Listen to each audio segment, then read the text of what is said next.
You're recording this? What does it record? The fact that I'm in a contemplative state?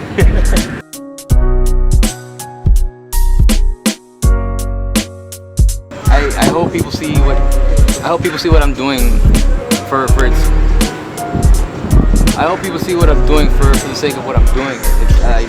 I'm out here trying to enjoy myself, and at the same time bring forth these stories that have caused me amounts of pain that are unbearable, and bring joy out of it. There's a meaning behind all of it. All right, for our next comic, he's visiting from New York, doing his thing. He's give it up for Alvaro Gamboa. Like what, 30 or 40 years old, and they're not in peak physical shape, so they have a little beer gut and some muscles here or there. Right. You're saying dad bod's coming back. Yeah, and so that's starting to get accepted. Make sure you indicate exactly what dad bod is, because if I know, people are gonna be like, what the fuck is that? So just make sure you make it clear. 5 seconds. Yeah, dad bod is this. Right, I gotta make it clear, and your people understand it. Anyway, because so they understand everything. It's from New York. Shut up. Hey, Troy, the New York look. Just shut up. We have words. We haven't even talked. Started becoming famous. You know, dad bod, when you're like 40 years old and like the celebrities look really big with a beer belly. I'm glad that's like starting to be accepted, because I've had a dad face ever since I was 12. I look old as shit. I'm not supposed to, but I do. Like, you look at me, I look like I'm an ESOL substitute teacher. You look at me and you think, wow, he probably has like 4 kids, 3 are on child support, and he's on his 2nd divorce already. I'm just 21, guys. I'm not supposed to look this old. It's God's gift to me, just having an old face. I look like I teach a couple of Spanish classes at night school. That's how I look, okay? See the thing. Hi, I'm Anthony Engel. I'm a friend of Gamboa's from high school, one of his closer friends. Met Alvaro actually in elementary school, but we were not close, me being a little bit older. But when we got into high school, we became a little bit closer because he was on the football team and I was on the football team. But like I said, once again, I was about a year older than him, so I was on varsity, he was on JV, but we still knew each other.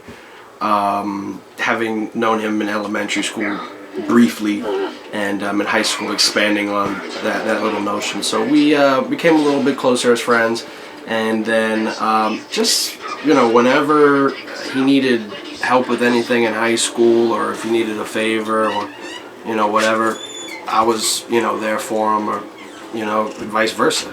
So that's where we met, through football, and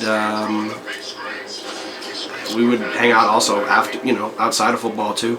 Like, he was one of the dudes, one of the homies. So he needed to bring in the ginger mamba to definitely try and encompass this crazy Miami, you know, adventure journey. You know, trying to make it all full circle for him. So I'm just tagging along to, you know, write a couple dumbass jokes and, you know, see that he gets some decent exposure for his comedy ventures, and, you know, just to make sure he can express himself and, you know, put himself out there a little bit, because he's talented. He's got tremendous potential. As long as he slows his ass down, he's tremendous potential. The thing about me is we all have our weird insecurities growing up, right? And I'm starting to get comfortable with what mine are. When I was growing up, my weird thing was I didn't know how to talk to girls. I didn't know how to have that conversation, and it's cool. It's all right. It happens. To overcome these obstacles, I went ahead and talked to my dad about my problems, because that's what you're supposed to do. You're supposed to talk to your dad about your problems, unless you're a stripper. Then dad is the source of your problems. So I went to talk to my dad about my problems, and I realize now it's a horrible fucking idea, because my dad only gave me one piece of advice. The only piece of advice my dad gave me ever: get you a Colombian woman. That's it, guys. I swear to God, that was it. It wasn't get her flowers for Valentine's Day. It wasn't love her unconditionally for the rest of your life. It wasn't that if both of you guys are feeling that tingling feeling in your stomach, that means you have to pull out and come on her back. None of that. Just get you a Colombian woman, because they solve all of life's problems. Surprise, surprise, my dad's Colombian, so of course he would give me this biased ass piece of advice. But he makes some sense, because Colombian women, they're magnificent. They're intelligent, they're wonderful moms to their kids, and they're praised for how beautiful they look. after surgery. But Colombian men, we're downright assholes. We're downright assholes. I say this because my dad told me to get a Colombian woman, but my mom's Nicaraguan.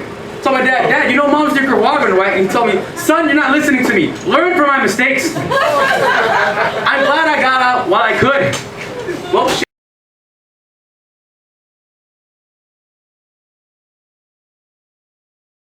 Dad, thank you for the vote of confidence by talking about my mom like she's a prison sentence. State your name, please. It is highly appreciated. And how do you know Alvaro Gamboa? I met Alvaro in ninth grade. I was a drama teacher.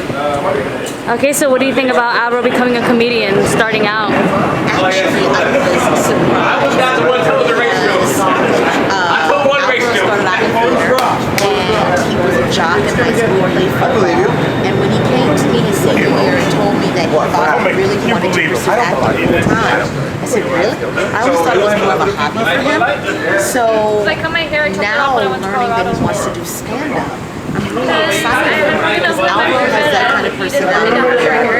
You're going to have a visceral reaction.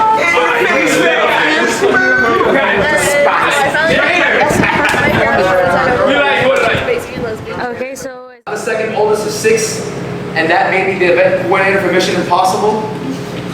I don't think you guys understand. I had more family members than the Wu-Tang Clan, but I was the one expected to fit them in the putt-putt mobile. That's not what you want to do when you're 13. Listen, if you've never fit an entire family in one car, congratulations on being middle class. I'm happy for you. No, I am. It doesn't help when your little sister is shaped like a long blue bar in Tetris. You know the piece I'm talking about, the piece you see on the guide, and you're like, oh hey, here we go, I gotta make some room for this blue bar, because if not, this blue bar is gonna go pop herself down in the middle of the car, ruining the ride for everybody, like the cunty little blue bar she is. It really doesn't help that your brother is shaped like a weird oblong piece of Tetris. You know that one piece that's, you know what I'm talking about, that one piece that you never planned for? Well, at least my parents never planned for him. Keeping it real, I think my parents planned for none of us at all. My mom was just like, hey, I'm pregnant again. Dad was like, okay, shit, all right, let's figure this one out. Let's do what we can. Let's make it happen. It's great. It's a dream come true for him, yeah. Yeah, from being a server, becoming a comedian is crazy. Yeah, from New York, going to New York, from Miami. You know what I mean? You got a good cause out there. all right, so is there any special memory you guys have of Alvaro, or something crazy or exciting or anything like that? Just whenever I'm pissed or I'm feeling down, I just look at him. He's always happy. He always gives me humor. Like, that one day, that last day, he's a good cat. that last day in Johnny Rockets, we went to Don Chula's restaurant, couple of like 1 minute away. Had a food fight in Johnny Rockets, jumped in the pool, chilled out. That was his last day in Johnny Rockets. Remember that? You were there? Yeah. Is there anything you guys want to say to Alvaro before he goes back to New York? Best of luck. Yeah. Best of luck. We already know he's gonna be good in the future, so ain't no worries. All right, cool, perfect. This is my life. I'm on the phone like 23 hours of the day. I'm on stage for like 6 minutes. Shit, this is ridiculous. I hate this. We are in Wynwood tonight. Fuck yeah. All right, let's do it. First show. Okay, so how do you know Alvaro? I know Alvaro from American freshman year, to be exact. To be honest, I met him when I was American. We clicked after a couple weeks freshman year. He was pretty much that guy that was really obnoxious in class clown, really loud. He just did whatever he wanted to. He really didn't care. And I guess I liked that about him, and we just became friends. And recently, after seeing him, you know, in New York and stuff, he did this comedy thing, and I was like, wow, he was actually going somewhere with this. I thought he was gonna do some theater stuff instead of comedy, but hey, if it's his thing, it's his thing. I know that he's that type of guy who just doesn't like anyone's bullshit. He does his own thing. He doesn't listen to anyone else. He just does what he loves. He doesn't care about other people. So I think he's doing a great thing. He's down here for a week and he's already had a show like every night. I'm gonna be honest, I haven't been to any of them, but I was planning to anyways. I think he's gay, but since they legalized it, I think we're all right. Not for me though, but for him it's good. I'm just joking, I love him. All right, nice. Yo, she's mad as hell because right now he feels like all your life is revolving around him. Like you mad stalkerish be.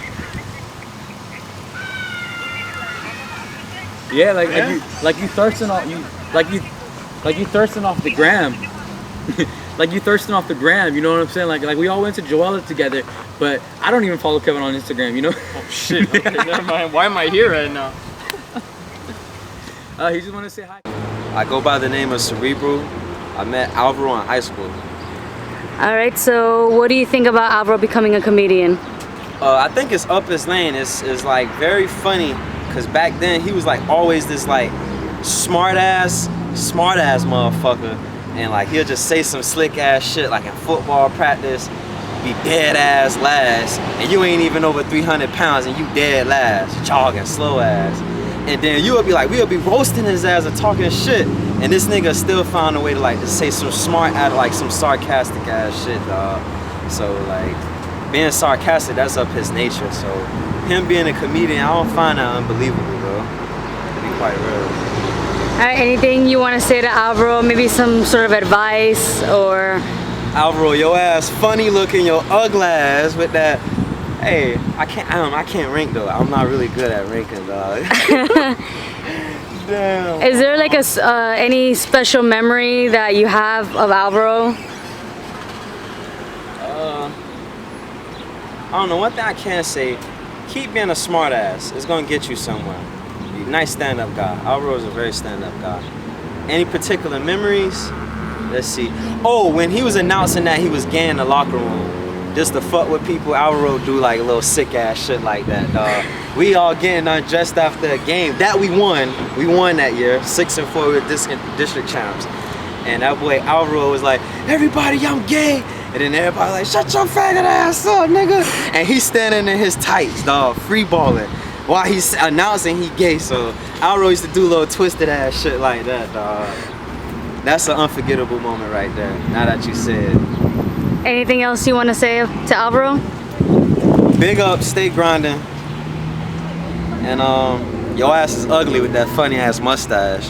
I got the he got the real Hitler though. He got the real Hitler, dog. I fucks with it though. I fucks with it though at the same time, dog. And then everybody called Alvaro a nigga.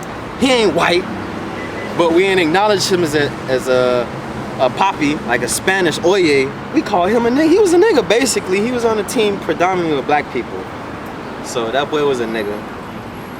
Yo, funny face, mustache ass, having ass nigga. Doodle face ass nigga. That's it. Been doing this because Alvaro got the talent.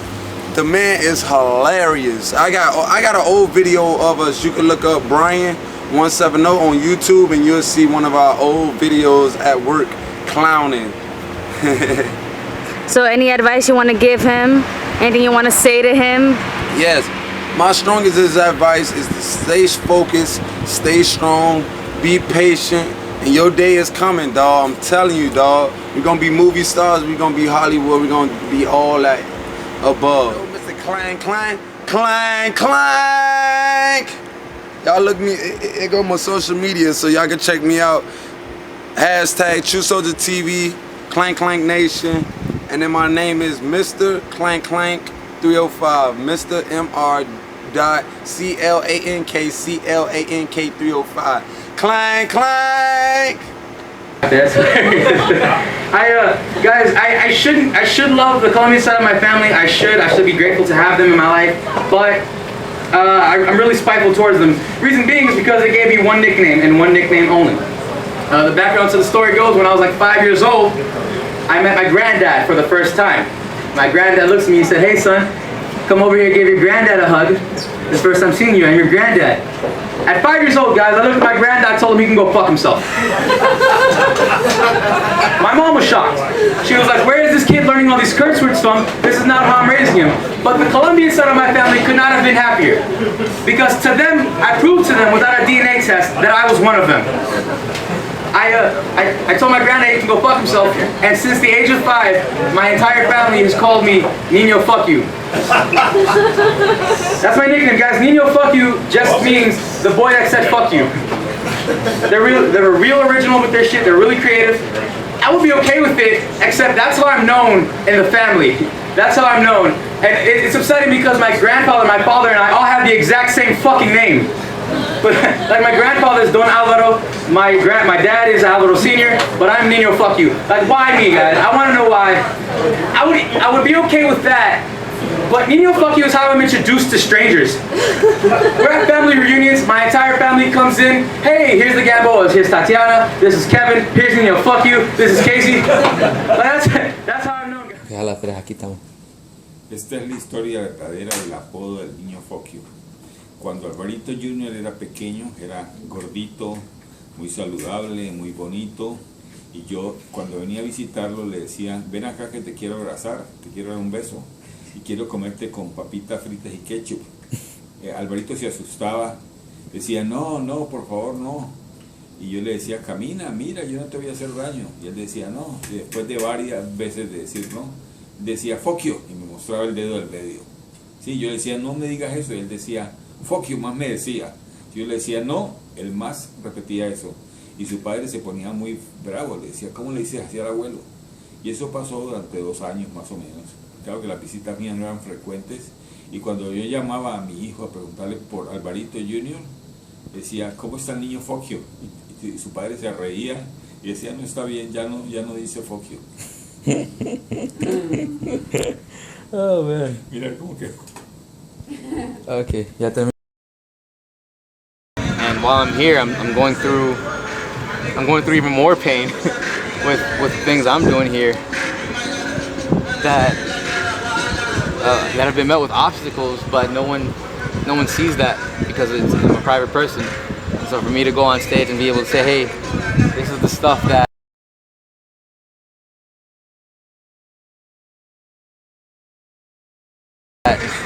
this is stuff that's caused me tremendous pain. This is the stuff that's caused me to not sleep any nights and you know live a rough life. I'm bringing it here to you guys so you guys can laugh with me and let it be known that. Thank you so much, guys. I'm Nino Fuck You. Have a good